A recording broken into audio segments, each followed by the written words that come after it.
If you ever found the key to a house where everyone said one thing before they went in, don't spend the night there.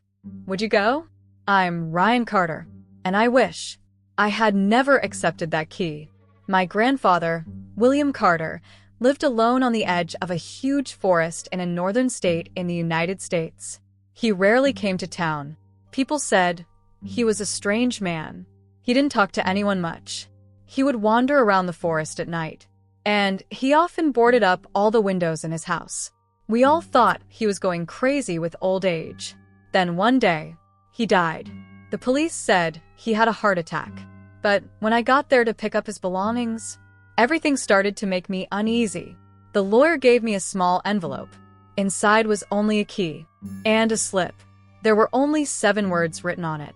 If the door opens by itself, don't turn around. I laughed. I thought it would be Grandpa's last joke. 2 days later, I got in the car with my friend Emily and headed for the forest. Emily always made videos of places like this. She said, "Ryan, if this place was really haunted, millions of people would watch our video." I laughed. Ghosts only exist in movies. I wish I wasn't wrong. For hours later, we entered the forest. The road ended. Now it was just a dirt road. There were trees so tall everywhere that the sun couldn't even reach the ground. The car's headlights had to be turned on even during the day. Emily turned on the camera. "Guys, we've entered the oldest forests in America." At that moment, the camera automatically turned off. The battery was fully charged, but the screen went black. Emily looked at me in surprise. "What was that?" I shrugged. 15 minutes later, we were in front of the cabin. A 2-story wooden house, silent all around, so quiet that I could hear my own heartbeat. The door had the same old lock. I took out the key. The lock opened in one go. The door creaked open inward, and a strange smell hit our faces. Moisture, old wood, and like the smell of a dead animal. Emily pinched her nose. "Ryan, there's something smelling here." Everything inside the house was the same. The old clock, the sofa, the fireplace, the strange pictures on the walls. But one thing was different. Every clock was stopped, and they all had the same time, 3:17. I set one of the clocks straight. It immediately stopped again. At that moment, I heard someone walking upstairs. Knock, knock, knock. Emily looked at me. "Someone's upstairs." I replied immediately. "Impossible." We had just come inside. I started climbing the stairs. The sound died down with each step. When I reached the top, the entire floor was empty. Only 3 rooms. 1 was open. 2 were closed. There was an old bed in the open room. It was dusty. No one was there. When I came back down, Emily was gone. Emily. No answer. Emily. Silence. My heart beat faster. Then, I heard her laughter from the kitchen. I ran inside. She was standing there smiling. "Relax. I was just looking for water." I said angrily, "Don't make that joke again." She replied in surprise. I wasn't joking. As dusk fell, the entire forest was plunged into darkness. We lit a fire, ate food, and decided to go back in the morning. Emily suddenly asked, "Ryan, have you ever wondered why your grandfather lived here alone?" I shook my head. No. At that moment, there were 3 loud knocks on the door. Knock, knock, knock. We both looked at each other. It was 11 o'clock at night. In the middle of the forest, who could it be? I opened the door. Outside, there was no one, only darkness. And in the distance between the trees, I saw a long white shadow standing. I blinked. He had disappeared. I immediately closed the door. Emily asked, "Who was it?"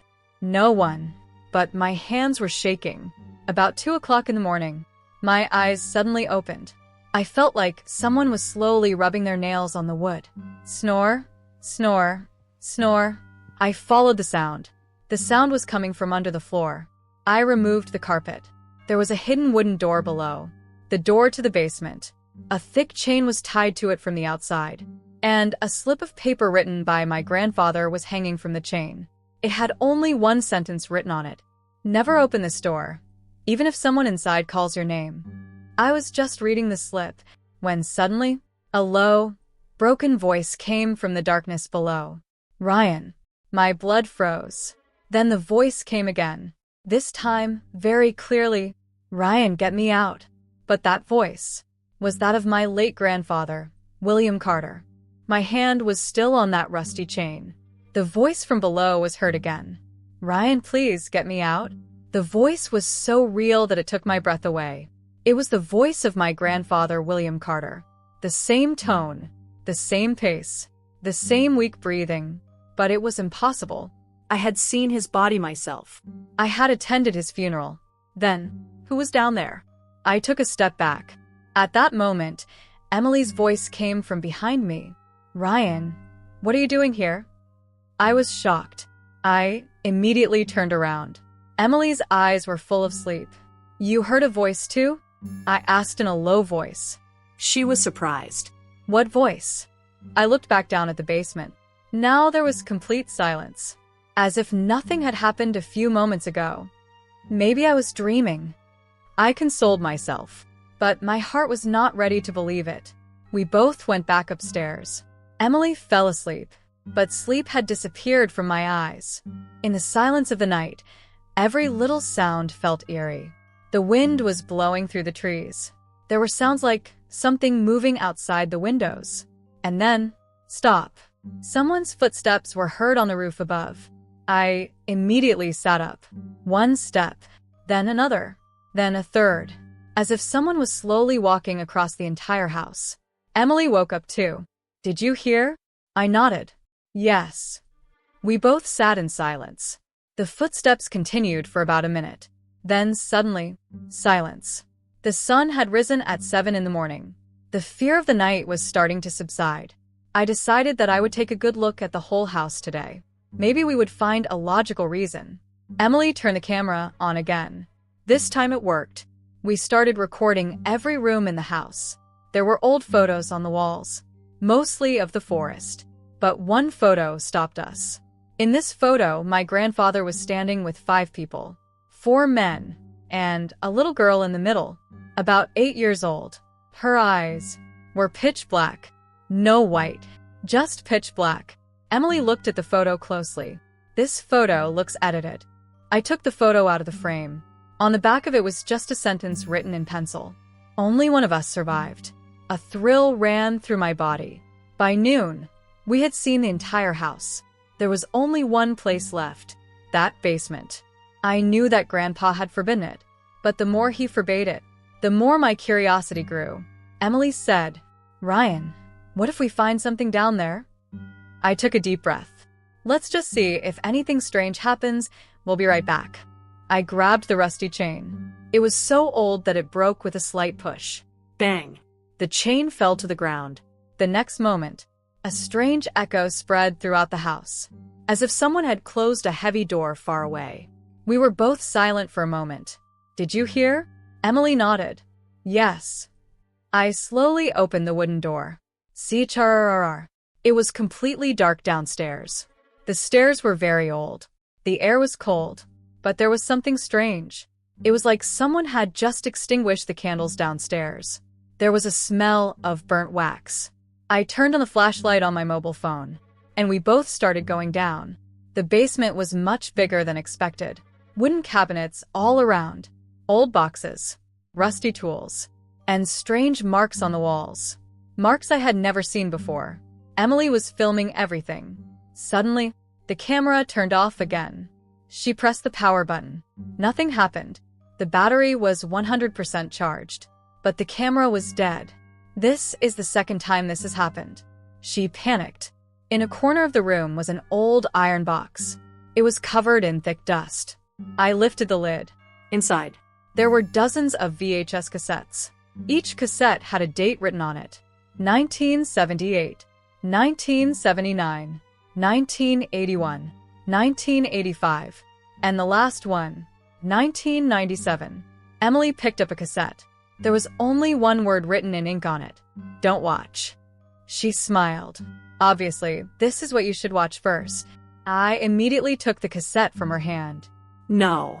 I don't know why, but I felt like it was wrong to even touch it.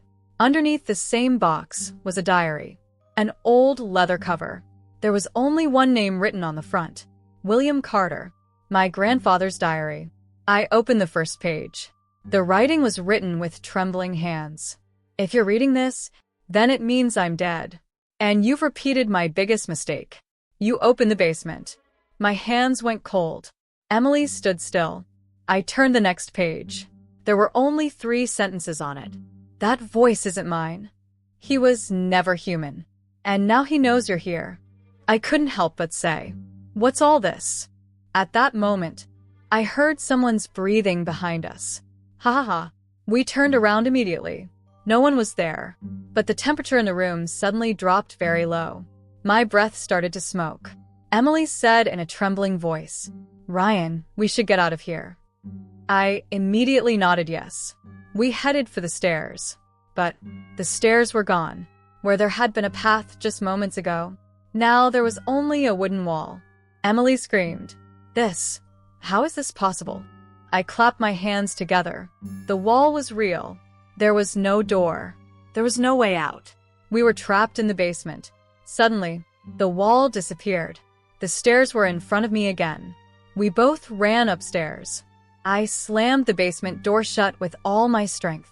As soon as the door closed, a loud explosion echoed throughout the house. The old picture on the wall above fell to the ground by itself. The glass broke. I picked up the picture, and my heart stopped. The picture had changed now. Before, there were 5 people in it. Now, only 4. The little black-eyed girl had disappeared from the picture, but a new sentence was automatically appearing on the back of the picture. The black letters were slowly emerging on the wood. Now she's inside the house. I held the picture tightly in my hands. My eyes kept going back to where the dark-eyed girl had stood a few minutes ago. Now there were only 4 people there. Like, she was never part of the picture. Emily said in a trembling voice, "Ryan, this photo can't be changed. It's impossible." I didn't answer, because only one sentence was echoing in my mind. "She's inside the house now." I immediately put the picture on the table. "We're leaving now." Emily, for the first time, agreed without any argument. We quickly packed our things. Camera, bag, car keys. Everything was ready in a few minutes. I took one last look around the house. Everything was silent. So quiet, as if the house was waiting for us to leave. We got out, closed the door. I started the car. The engine made a sound once. Then it stopped. Tried a second time. Nothing. A third time. Just tick, tick, tick. Emily said, "The battery is dead?" I shook my head. Impossible. It was just replaced yesterday. I got out of the car, opened the hood. Everything was fine. But as soon as I raised my head to sit in the driver's seat again, my gaze went to the upper window of the cabin. There, someone was standing, behind the foggy window on the second floor. A small figure, long hair, white clothes, and 2 dark eyes. She was watching us. I blinked. She disappeared. "Ryan." Emily followed my gaze. "What happened?" I lied. "Nothing." I didn't want her to be scared anymore. But the truth was, I was about to break down. Finally, the car started moving. We took the forest road. After about 10 minutes, I started to feel a sense of peace. I looked in the rearview mirror. The cabin was now far away. Emily took a deep breath. "We're saved." At that moment, the GPS turned off automatically. Then it turned on. There was only one word on the screen: return. Then the screen went black. We drove for about an hour. But the strange thing was, the road didn't end. The same tree, the same bend, the same broken fence. Emily said softly, "Ryan, we've been here before." I fell silent, because I felt the same way. Then suddenly, I saw the same wooden board in front of me. Redwood private property. I slammed on the brakes. The car stopped. We both looked at each other. It was the same board that was outside the cabin. We drove for an hour, and we were back in the same place. Emily said in a scared tone, "Are we going around in circles?" I opened the map. There was no signal on the phone. The compass was spinning like crazy. North, south, east, west. Nothing was right. Then, A bell rang from deep in the forest. Kun. Then again. Kun. Emily asked, "Is that a church bell?" I shook my head. There's no church around here. But the sound kept getting closer. We got out of the car. The sound was coming from between the trees. After walking a few steps, we saw something on the ground. Old shoe marks. Dozens, maybe hundreds, all going in the same direction. And the strange thing, no one had come back. Only signs of going. No signs of returning. Emily said, "Ryan, let's go back." But a strange curiosity had awakened in me. We started following these signs. About 5 minutes later, the trees suddenly disappeared. In front of us was an open field, and in the middle of the field, there were wooden crosses planted in the ground. 1, 2, 10, 50, maybe more than 100. Each cross had only one date written on it. No names, just the date. And all the dates were different. 1931, 1948, 1978, 1985, 1997. I approached one of the crosses. It had fresh dirt on it. as if someone had put it on yesterday. The date was written, June 26th, 2026. I remained silent. This was today's date.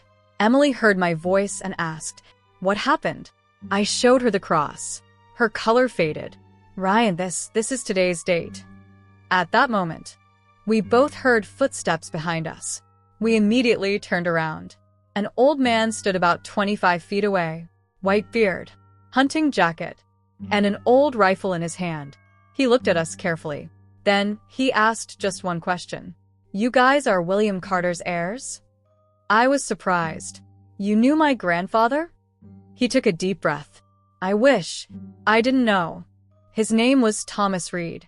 He had been living in this same forest for the past 40 years. He offered to take us to his little cabin. I had no other choice. His cabin was old, but inside there were strange security signs. Every window was covered in salt. The doors were nailed with iron nails, and dozens of crosses were on the wall. Emily asked, "Why all this?" Thomas checked the door 3 times before answering. Then he spoke in a low voice, "Because it's getting late." He gave us coffee. Then he looked at me and asked, "Did you guys open the basement?" My hands trembled. "How do you know?" He fell silent. After a few moments, he opened the cupboard. He took out an old newspaper from inside. The date of the newspaper was October 14th, 1978. The headline was, "6 Children Mysteriously Missing." He saw the picture, and the blood in my body froze. Among those 6 children, there was also the same girl with dark eyes. But the caption under this picture was written, "All the children disappeared on the same day. They have not been found to this day." I asked in surprise, "But she was only 8 years old." Thomas looked into my eyes and said, "Yes. And she still looks 8 years old today." Silence fell in the room. Then Thomas said softly, "Ryan, your grandfather imprisoned her, and you freed her." The coffee cup fell from Emily's hand. What is this?" Thomas replied, "I won't even mention its real name. It's not human. It's an ancient shapeshifter. First it wins your trust, then your voice, then your memories, and finally takes your place." A thrill ran through my body. I was about to ask something when suddenly, Tap. tap, tap. There was a knock on the door. It was night. Thomas's face instantly turned white. He whispered, "No one will make a sound." The knock happened again, this time louder than before. Tap, tap, tap. Then, A girl's innocent voice was heard. "Mr. Thomas, please open the door." Emily looked at me. The same voice, the same tone, the same girl with dark eyes. Thomas raised the rifle, trembling, and said just one sentence. "Whatever, don't open the door." At that moment, a new voice came from outside. This time, it was my own voice. "Thomas, open the door. Emily is in danger." I turned to stone, because I was standing inside. The room fell so silent that even our breathing could be heard clearly. My voice came from outside the door again. "Thomas, hurry up. Emily is injured." A jolt of electricity ran through my entire body. I said involuntarily with my tongue, "This is my voice." Thomas immediately looked at me and put his finger to his lips. Silence. There was fear in his eyes. Such fear that I had never seen in the eyes of an adult. A light laugh was heard from outside. Then the same voice, this time breathing exactly like me. "Ryan, open the door." Emily grabbed my wrist tightly. "She is imitating you." Thomas slowly removed the safety of the rifle, then whispered, "It steals sound first, then form.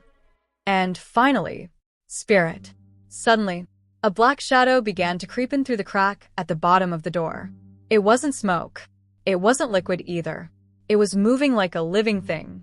Thin lines like black threads began to spread across the floor. Emily screamed in fear. Thomas took a small vial from his pocket. It was full of salt. He immediately scattered the salt under the door. As soon as the black shadow hit the salt, a terrifying scream echoed throughout the forest. Ea. It felt like hundreds of people were screaming at once. The shadow immediately retreated. Then complete silence. 5 minutes. 10 minutes. No sound. Thomas peered out the window. Then he said softly, "Tonight is over. But she's not going to leave you two now." I finally asked, "What is this?" Thomas sat silent for a long time. Then he took out a thick, dusty book from the cupboard. There was no title on the cover of the book. There was only a strange mark, the same mark that I had seen on the walls of my grandfather's basement. Thomas opened the book. Several pages were blank. Then, on one page was a picture made with old ink. The same girl, but behind her stood a very tall, shadowy creature, whose eyes were completely white. Underneath it was written, "It doesn't hunt itself, it uses humans against each other." I asked in surprise, "So that girl, actually?" Thomas cut me off. "It's just a face. The real thing is something else." He said that in 1978 there was a church near the forest. The priest there claimed that an ancient demonic entity had awakened in the forest. At first, no one believed him. Then, one by one, the children began to disappear. The police searched the entire forest. Only shoes were found. Clothes were found. But the children were never found. My grandfather, William Carter, was a young forest ranger at the time. He was part of that investigation team. He was the first to see the creature. And then, he spent his entire life doing only one thing: To keep it in captivity. I asked slowly, "Then how did he get imprisoned?" Thomas looked at me. "Your grandfather wasn't alone. There were 5 other people with him." I was shocked. "Those people, the ones at the picture?" "Yes. 6 men had locked him in the basement through a ritual. But there was a price to pay for that ritual." "What price?" Thomas closed the book. His voice became heavier than before. "Every 10 years, this creature needs a soul. If it doesn't get a soul, it comes out on its own." My breath hitched. "And this time?" Thomas looked into my eyes and said, "Your grandfather died this time. The prison has weakened. And you, open the door." Emily said angrily, "This whole thing looks like a movie." Thomas silently picked up the camera on the table. "Is this yours?" Emily shook her head. Thomas turned on the camera. The last recording started playing on the screen. The recording was from the basement. We were both visible on the screen. I was opening the box. Emily was filming. Everything was as usual. Then, behind me in the video, a little girl slowly stood up. She was standing right next to my shoulder, but neither of us saw her. The video went on. The girl looked at the camera. Then she smiled softly, and she put a finger to her lips, as if she was signaling the audience to be quiet. Emily's hands started to shake. I didn't see her there. Then something else appeared in the video. As we ran towards the stairs, the girl didn't even move. Rather, a huge shadow began to emerge from the wall behind him. His hand alone was about 8 feet long. The video suddenly stopped. The room fell silent. Thomas said slowly. You guys have only seen the girl. The true being has not been fully liberated yet. And if he is liberated, the entire Redwood Forest will be empty. At that moment, a gunshot rang out from the forest outside. Bang. Then another. Bang. Thomas immediately ran to the window. He pulled back the curtain. Outside, a man was running towards the forest. He had a gun in his hand. He kept looking back. Suddenly, a long black hand reached out from between the trees and grabbed the man's leg. He started screaming loudly, "Save me! Is there anyone?" The three of us ran to the door, but Thomas didn't open the door. He just stood there silently. A few seconds later, the scream stopped. The forest fell silent again. Emily said angrily, "Why didn't we help him?" Tears welled up in Thomas's eyes. He barely said, "Because he's been dead for the past 7 years." A shiver ran through my body. "What do you mean?" Thomas pointed out the window. "The man who was just running. I found his body in this very spot 7 years ago." I was about to say something when suddenly, Thomas's gaze locked behind me. His face went pale. The rifle almost fell from his hand. He said in a trembling voice, "Ryan, turn slowly, and don't look him in the eyes." I slowly turned my head. In the very far corner of the room, where a few moments ago there had been only darkness, standing was the same dark-eyed girl. But this time she wasn't alone. Behind her, standing a giant black shadow, touching the ceiling. And for the first time, she opened her 2 white, shining eyes. Every muscle in my body seemed to freeze. I slowly turned, and the scene before me. It is still not easy for me to describe in words. In the darkest corner of the room, the same 8-year-old girl stood silently. Her long, wet hair was scattered across her face. A strange smile was on her lips. But behind her, standing a shadow whose presence swallowed up the light in the entire room. He was at least 10 feet tall. His arms were unusually long. His fingers were touching the ground, and only 2 things were visible on his face. 2 shining white eyes. That's it. No nose, no mouth, no shape, just darkness, and 2 eyes. Thomas barely whispered, "Don't move. It's watching us right now." Sweat broke out on my forehead. Emily's breathing was getting uncontrollable. The room grew so cold that ice began to form on the windows. I felt my heart beating very fast. And strangely, with each beat, the shadows seemed to be taking a step closer. Beat. 1 step. Beat. Another step.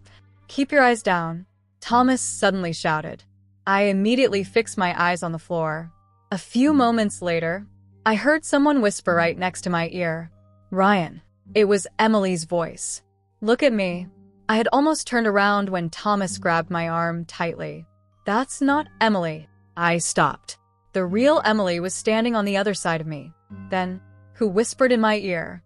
A few seconds later, the voice started laughing. First softly, then loudly. But it wasn't just one person's laughter.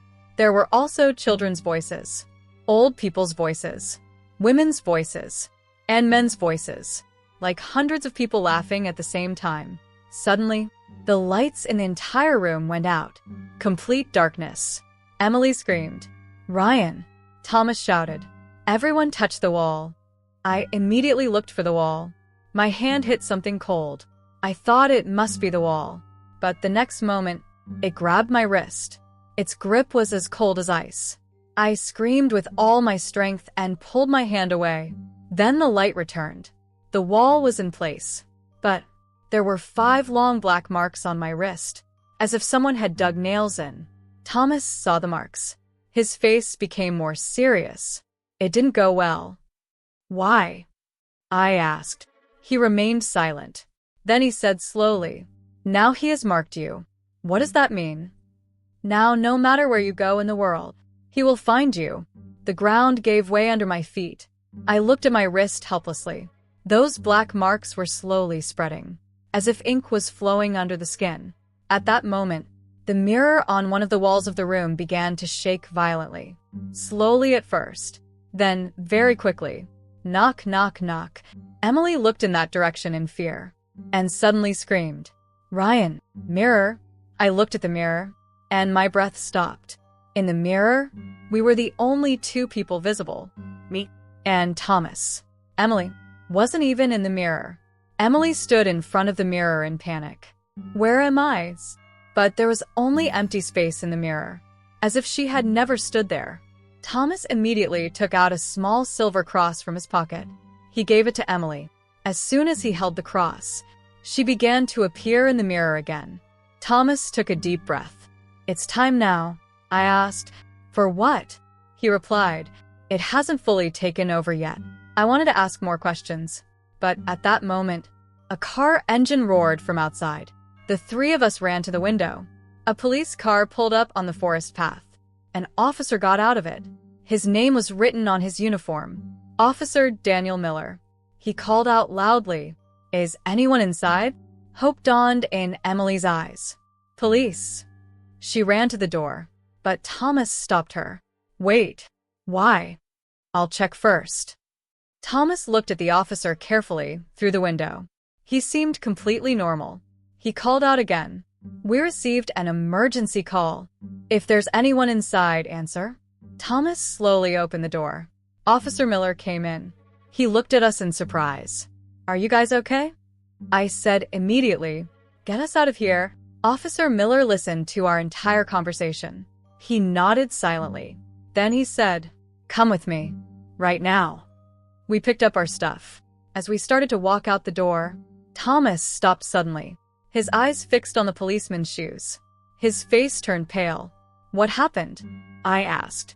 Thomas said softly, "Ryan, look at his shoes." I looked down. There was mud on the ground, but Officer Miller's shoe prints were upside down, heel forward, and toe back. Exactly, like a person walking backwards. A shiver ran through my body. Officer Miller slowly turned towards us. He had a strange smile on his face. Then he said in a voice that wasn't his own, but my grandfather William Carter's, "Ryan, I told you not to open the door." The next moment, his neck twisted 180 degrees with a terrifying sound, crap, and his eyes went completely black. Emily screamed. Thomas fired the rifle at full power. Bang! The bullet hit Officer Miller straight in the chest. But he didn't back down an inch. He just kept smiling. Then he opened his mouth. But there was no tongue or teeth inside. Just a deep, endless darkness. And inside that darkness, dozens of hands were moving, as if someone was trying to get out. Thomas shouted, "Run!" The three of us ran towards the forest. There was the sound of footsteps behind us, but they weren't human footsteps. With each step it felt as if several people were running at once. I looked back once, and my legs responded. Officer Miller was no longer alone. Behind him, among the trees, dozens of dark-eyed children were walking silently toward us. And above them all, that same giant, white-eyed shadow, standing higher than the forest canopy, watching us. We were running at full speed through the forest. My steps were staggering. My breath was rumbling. But I knew, if we stopped, we might never be able to run again. Behind me was Emily. Behind her was Thomas. And behind us, there were things that would be wrong to call human. There were trees everywhere, tall, silent, and unusually still. The wind had stopped too. Only the sound of our footsteps could be heard. And behind them, dozens of other footsteps, as if the whole forest was running with us. To the right, Thomas suddenly shouted. We immediately changed course and entered the dense bushes. From behind came Officer Miller's voice. But now it was not the voice of one person. Rather, dozens of voices speaking at once. "Ryan, come back. We won't hurt you. Just let us in." I covered my ears with both hands, but the voices were echoing inside my head. A few minutes later, Thomas suddenly stopped. Here, in front of us stood an old stone structure. Half the building had sunk into the ground. The roof was broken. There were no glass in the windows. A rusty cross hung on the door. Thomas said in a low voice, This is St. Michael Church. Emily was taken aback. But you said there was no church here. Thomas replied with a bitter smile. It's not on the maps, because the government closed it down 50 years ago. We entered. There was complete silence inside the church. Broken benches, rotten wood, burn marks on the walls. It looked as if there had once been a fire here. But one thing was strange. The air inside the church was warmer than the forest, as if something was still alive. Thomas went straight to the front of the chapel. He knelt down. Then he pressed hard on a certain brick on the floor. Stop. The next moment, a part of the floor slowly opened up. Stone stairs led down into the darkness. Emily said in surprise, "Is this the basement?" Thomas replied, "This is not the basement of the church. This is a prison." The three of us started to descend. The humidity was increasing with each step. There was a strange smell in the air. Old blood, burnt candles, and the mixed smell of wet soil. My heart started beating fast when I reached the bottom. There was a long, tunnel-like passage in front of me. Hundreds of candles were placed on the walls. Surprisingly, they were all burning by themselves. Who lit these? Emily asked. Thomas remained silent. He only said, "It never goes out." At the end of the tunnel was a round room. There were strange symbols painted on the walls of the room, exactly the same that I had seen in my grandfather's basement. But here was something else. There were 6 pictures on the wall. I went closer, and my breath stopped. One of them was of my grandfather, William Carter. The other 5 were the same people who were standing with him in the old picture. Underneath each picture was a name and a date. Underneath the 5 pictures, there was only the date of death. But under the picture of my grandfather, there was only one sentence. The last guardian. The guardian? I asked. Thomas nodded slowly. Your grandfather was not just a forest ranger. He was the last guardian of that gate. At that moment, my eyes fell on a stone table in the middle of the room. On it lay a thick leather book. With it was an old silver key and a revolver. I picked up the revolver. A name was engraved on the handle. William Carter. This was my grandfather's gun. I opened the book. The first page was in my grandfather's handwriting. Ryan, if you're reading this, I've failed. My hands began to shake. I continued reading. That girl is not the devil. It's just a door. Never mention the real thing. The day it appears to you in the form of someone you love. Don't believe it on that day. I turned the next page. There was a map. The church, the cabin, the forest, and a red circle between the 3. There was only one word written on the circle. The real door. I looked at Thomas. What is this? He took a deep breath. The place where this creature first came from. Emily asked, what if we close that door?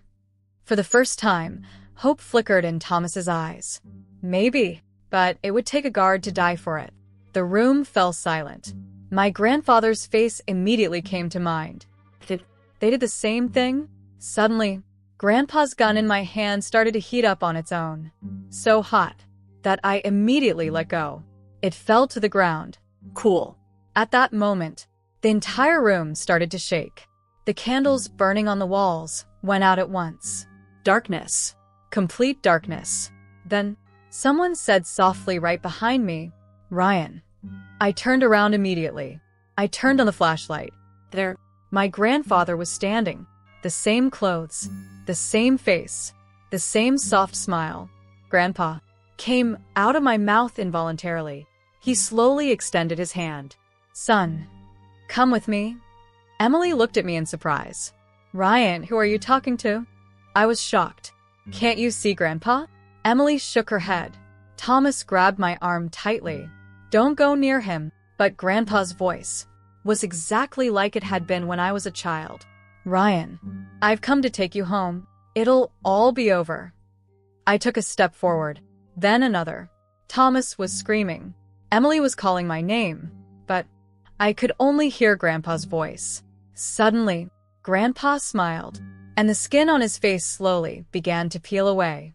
First the eyes disappeared, then the nose, then the whole face, and under it, the same giant shadow with white eyes appeared. He extended his long arm towards me, and for the first time, he opened his mouth. Inside it, thousands of human faces were screaming.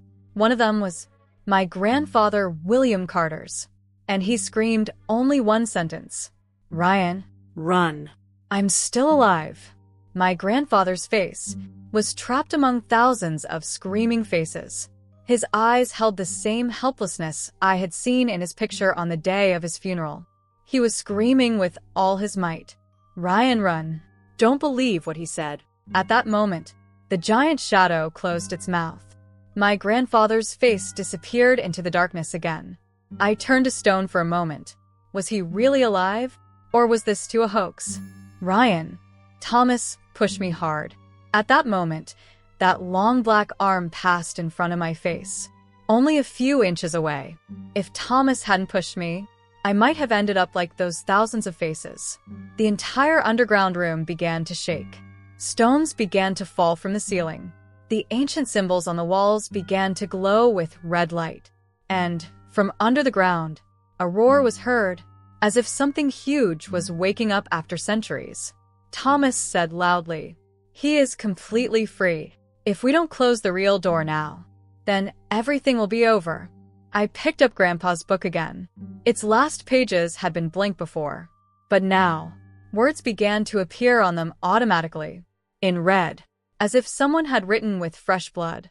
When the last guardian dies, then his descendants will have to choose. Or their lives. Or the whole world. Emily read the words.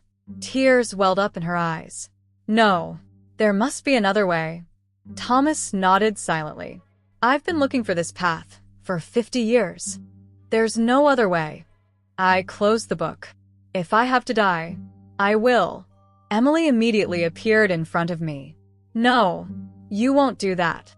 I was about to say something when, suddenly, a loud explosion sounded from above the church. Boom. A part of the roof collapsed. Dust spread everywhere. And amidst the dust, the same dark-eyed girl slowly walked in.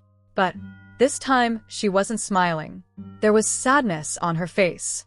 She silently came to a stop in front of me.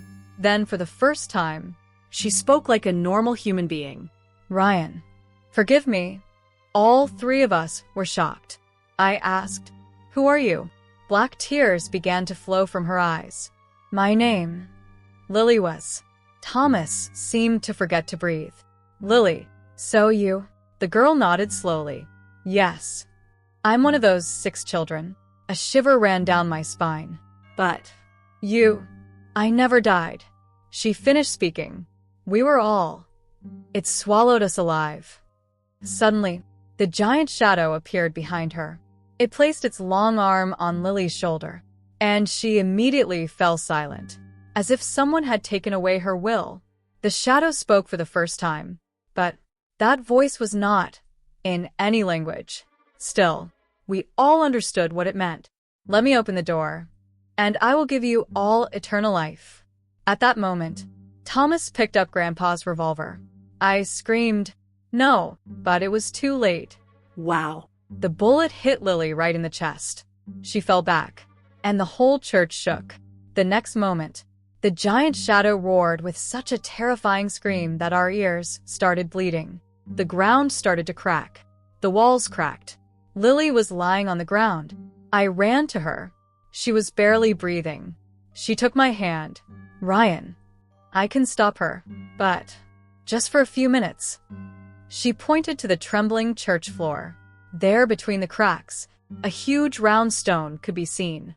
It had the same mark on it, the real door. Thomas shouted, "This is your chance. Close the door." The 3 of us ran towards the stone with all our might. But dozens of black hands came out from under the ground. They grabbed Thomas's leg. He fell to the ground. Ryan, he shouted with all his might. Let me go. Close the door. I started running towards him, but Thomas threw the rifle at me. No, don't come at me. Try to save me. Then everyone will die. I stopped. Emily was crying. Thomas was slowly being pulled deeper into the ground. The black hands were swallowing him. He looked at me one last time. and smiled. Your grandfather used to tell me that one day his grandson would come, and he would be braver than any of us. Then he completely disappeared into the ground. Only his rifle remained. At that moment, the original door opened completely. Below, there was nothing, only endless darkness. And inside that darkness, millions of white eyes opened at once. The entire church shook. Emily held my wrist tightly. Lily raised her head for the last time and said in a trembling voice, Ryan, there's only one way left now. You have to go through that door yourself. I was standing at the edge of the actual door. Below, there was only darkness, a darkness that had no bottom. It seemed as if the light of the entire universe had been absorbed into it. And inside that darkness, millions of white eyes were looking at me at once. They weren't even blinking, just waiting. Behind me, Emily was crying. Ryan, don't go. We'll find another way. I looked at her slowly. There were tears in my eyes too, but a strange peace had come to my heart. I opened the last page of my grandfather's diary again. A new writing was emerging on it, as if someone was writing in front of me. Protection is never free. A protector is born in every generation, and every guard has to close the door one day. I closed the book. I placed Grandpa's revolver on the ground. Then I approached Emily. If I don't come back, she spoke immediately. Don't say that. I smiled. Listen to me. Leave this forest. Never come back. And don't tell anyone about this cabin. Emily shook her head, crying. Then she hugged me tightly. Maybe. This was our last meeting. Lily was very weak now. Her dark eyes were slowly changing to their original blue color. For the first time, she looked like a normal 8-year-old girl. He said slowly, Ryan, if you go in, then you might never come back. I asked, and if you don't go? Lily looked at the main door. So, tonight, it will spread throughout the world. At that moment, that giant white-eyed shadow started to come out of the main door completely. Its head was even higher than the church roof. Its long arms were crawling on the ground. With every step, the trees were drying up, the rocks were melting, and the air was getting darker. It showed its full face for the first time. But that face wasn't just one face.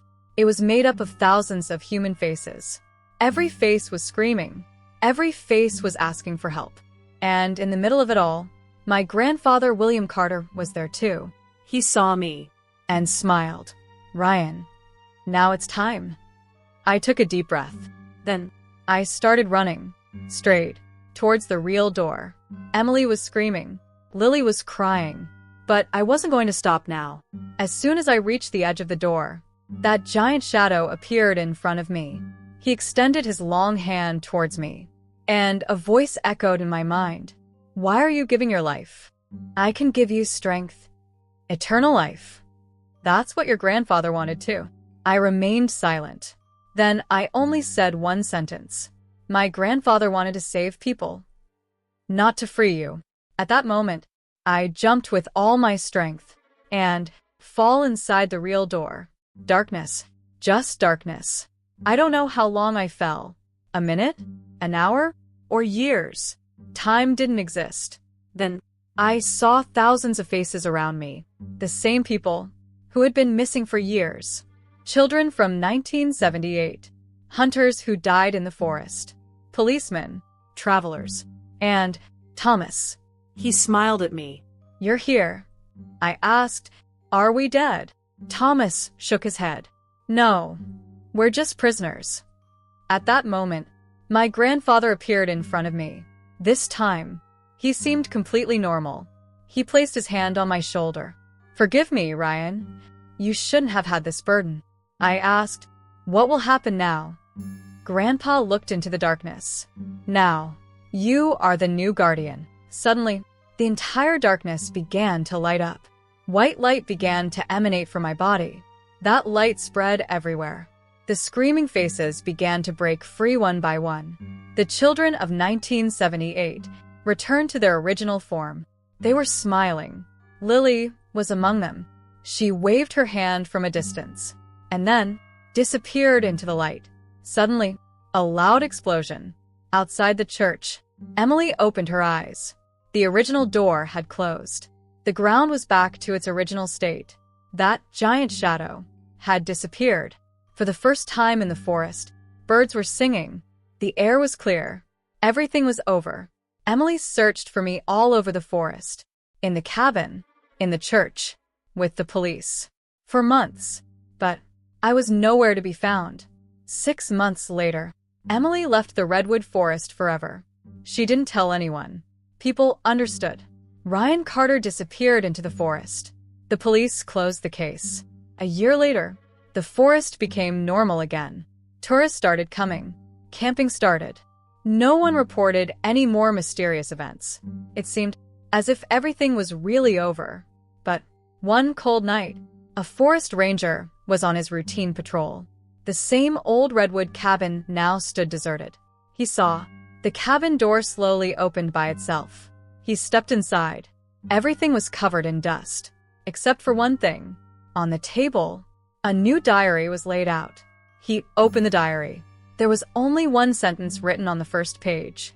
"If you're reading this, then it means I've failed." Below was the signature, Ryan Carter. Forest Ranger turned the next page in surprise. At that moment, a familiar voice came from the basement. "Hello. Is anyone up there?" The Forest Ranger slowly walked towards the wooden door. He touched the rusty chain, and as he started to open it, 2 white eyes slowly opened from the darkness. The end, or maybe just a new beginning.